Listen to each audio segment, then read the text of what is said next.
जय हिंद साथियों, आशा है कि आप सभी लोग स्वस्थ होंगे, मस्त होंगे मेरे प्यारे भाइयों। आज हम पढ़ेंगे गौतम बुद्ध जी के बारे में, क्योंकि इनका जो है एक चैप्टर है, इनका योगदान यूपी पेट में हमेशा रहा है, क्योंकि 4-5 साल हो गए लगातार यूपी ट्रिपल एससी 1 से 2 क्वेश्चन जरूर पूछती है गौतम बुद्ध जी से। ठीक है, तो चलिए हम शुरू करते हैं दोस्तों। जो जन्म स्थान था वो कहाँ पर था? तो इनका जो जन्म स्थान है वो हमारा लुम्बिनी में, नेपाल देश में लुम्बिनी में पड़ता है। ठीक है, चलिए इनका संक्षिप्त विवरण, जीवन परिचय हम पढ़ लेते हैं। ठीक है, तो जीवन का नाम क्या था? तो इनका मूल नाम सिद्धार्थ गौतम था। ठीक है, और इनके पिताजी का नाम क्या था? तो सिद्धोधन था, जो साक्यगढ़ राज्य के राजा थे। ठीक साथियों, और इनकी माता का नाम क्या था? तो माता का नाम था महामाया, और इनकी पत्नी का क्या नाम था मेरे साथियों? तो यशोधरा था। ठीक साथियों, याद रखना, जो महावीर स्वामी जी हैं उनकी पत्नी का नाम यशोदा था, और गौतम बुद्ध जी की पत्नी का नाम यशोधरा है। ठीक साथियों, याद रखना। और पुत्र का नाम जो राहुल है, जो गौतम बुद्ध जी हैं इनके पुत्र का नाम राहुल है। ठीक साथियों, इनका जन्म कब हुआ था? तो इनका जन्म जो है 563 ईसा पूर्व में लुम्बिनी, यानी नेपाल में जो पड़ता है, नेपाल देश में पड़ता है, कपिलवस्तु के निकट हुआ था। ठीक साथियों, जो बिहार में पड़ता है। ठीक साथियों, चलिए आगे बढ़ता है। गृह त्याग ये कब किए थे? ये 29 वर्ष की आयु में अपना घर छोड़ दिए थे। इस प्रक्रिया को क्या कहते हैं? तो इस प्रक्रिया को महाविनिष्क्रमण कहते हैं। ठीक साथियों, इनको ज्ञान कब कितनी उम्र में प्राप्त हुआ था? तो ज्ञान की प्राप्ति जो है वो 35 वर्ष की आयु में हुआ था। दोस्तों, ये मोस्ट इंपॉर्टेंट क्वेश्चन है, इनसे प्रश्न जरूर बनता है मेरे भाई, ध्यान रखना। कब ज्ञान प्राप्त हुआ, कब घर त्यागे, और घर त्यागने की प्रक्रिया को क्या कहते हैं? ठीक है, और मृत्यु की प्रक्रिया को क्या कहते हैं? थोड़ा कन्फ्यूजन बना रहता है। ठीक साथियों, चलिए आगे देखता हूँ। आगे जो ज्ञान प्राप्ति इनको 35 वर्ष की आयु में मिला था, ये बोध गया बिहार में निरंजना नदी के नीचे ज्ञान प्राप्त हुआ था दोस्तों। और जो महावीर स्वामी जी का है वो बरगद का पेड़ है। ठीक साथियों, और ये जो है पीपल का पेड़ है। जो गौतम बुद्ध जी का ज्ञान जो प्राप्त हुआ था वो पीपल वृक्ष के नीचे ज्ञान प्राप्त हुआ था। ठीक साथियों, चलिए आगे देखिए दोस्तों। कहा जाता है, ठीक है, और जो गृह त्याग को महाविनिष्क्रमण कहा जाता है। ठीक है साथियों, तो देखिए महापरिनिर्वाण कब हुआ था? तो ये 483 ईसा पूर्व। डेट बहुत महत्वपूर्ण है मेरे भाइयों, याद रखना। ठीक है, पूर्व में 80 वर्ष की अवस्था में महान जो हमारे गौतम बुद्ध जी थे, उन्होंने जो अपना शरीर त्याग दिया, वो कब त्याग दिया? वो 80 वर्ष की अवस्था में 483 ईसा पूर्व में त्याग दिया था। ठीक साथियों, इनकी आयु में, इनकी जो है 80 वर्ष की आयु में इनका जो है निधन हो गया था। कहाँ पर हुआ था? तो ये कुशीनगर उत्तर प्रदेश में प्राण त्यागे थे। ठीक साथियों, चलिए आगे देखिए, आगे स्लाइड देखिए। इनके बहुत सुंदर शब्द क्या थे? गौतम बुद्ध ने संसार को दुखों से मुक्त दिलाने के लिए माध्यम मार्ग और अष्टांगी मार्ग की खोज की थी। ठीक है साथियों, चलिए आगे देखता हूँ। आगे देखिए, महापरिनिर्वाण स्थान कुशीनगर था, जो उत्तर प्रदेश में पड़ता है। ठीक साथियों, चलिए आगे देखिए। इसमें लिखा है 4 आर्य सत्य। क्या है? दुख। संसार में सब कुछ दुखमय है, मतलब वो 4 चीज़ उनको मिली थी, उसी वजह से वो एक ब्राह्मण का रूप मतलब धारण करके अपना भजन सुमन करने के लिए वो चले गए थे जंगल को। ठीक साथियों, घर त्याग दिया था। ठीक साथियों, ज्ञान की प्राप्ति में। नंबर 1 है दुख। संसार में सब कुछ दुखमय है। दूसरा, दुख समुदाय। दुख का कारण तृष्णा या इच्छा है। ठीक है साथियों, और तीसरा क्या है? दुख निवारण। दुख निवारण दोस्तों, एक निवारण यहाँ पर होगा। ठीक साथियों, दुख निवारण, इच्छाओं पर विजय पा करके दुख से मुक्ति या पाना या उभर जाना। ठीक है, और अगला हमारा चौथा है दुख।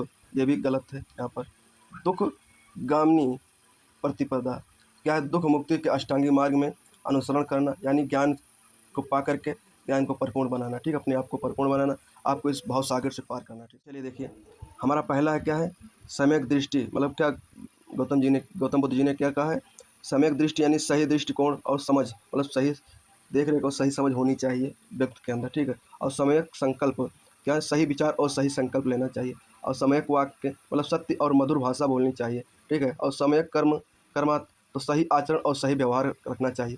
और सम्यक आजीविका तो सही साधनों से आजीवन या अर्जन करना चाहिए। ठीक है, चोरी वगैरह और मतलब लूट-पाट की वजह से धन इकट्ठा करके इस प्रकार से जीवन नहीं यापन करना चाहिए। ठीक है, सम्यक आजीवन करना चाहिए। ठीक, आजीविका करना चाहिए। और सम्यक व्यायाम दोस्तों, ये सम्यक व्यायाम नहीं, सम्यक ज्ञान होगा। ठीक साथियों, यहाँ पर सम्यक ज्ञान होगा। ठीक है, मन और शरीर का सही से प्रयास या सम्यक स्तुति।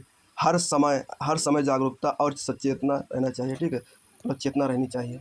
अगर चेतना नहीं है आपके अंदर तो वो मृतक के समान है शरीर। ठीक है, और सम्यक समाधि, मन की एकाग्रता और शांति को एकाग्र करना है। ठीक साथियों, चलिए आगे देखिए।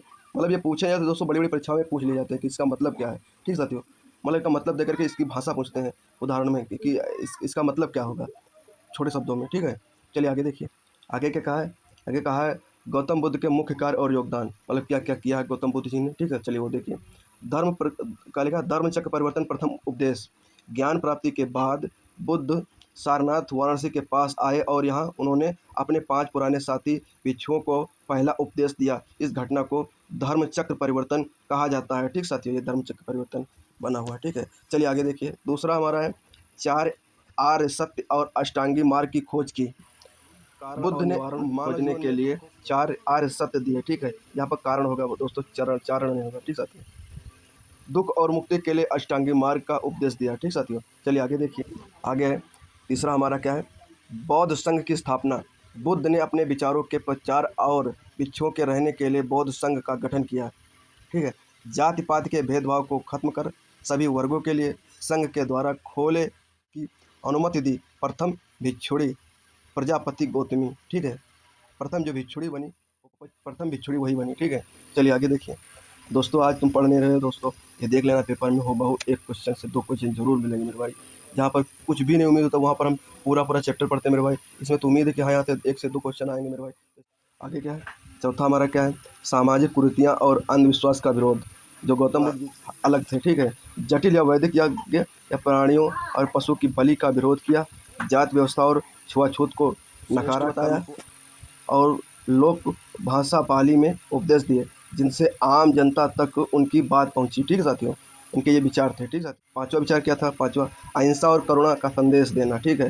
क्या दिया था देखिए, उन्होंने संपूर्ण मानव जाति और जीवन जंतुओं को प्रति दया, करुणा और अहिंसा का भाव रखने की शिक्षा और अंगुलीमाल जैसे क्रूर डाकू और आम्रपाली जैसी नगरवधु को सुधार कर समाज की मुख्य धारा में शामिल किया था, ठीक है दोस्तों। चलिए आगे देखिए। आगे क्या है, गौतम बुद्ध के जीवन में प्रमुख घटनाएं, कालक्रम देखिए इसमें कैसे क्या हुआ था, ठीक है साथियों। पहले इनका जन्म हुआ था 563 ईसा पूर्व में। इनका जन्म लुम्बिनी के नेपाल देश में हुआ था, ठीक है साथियों।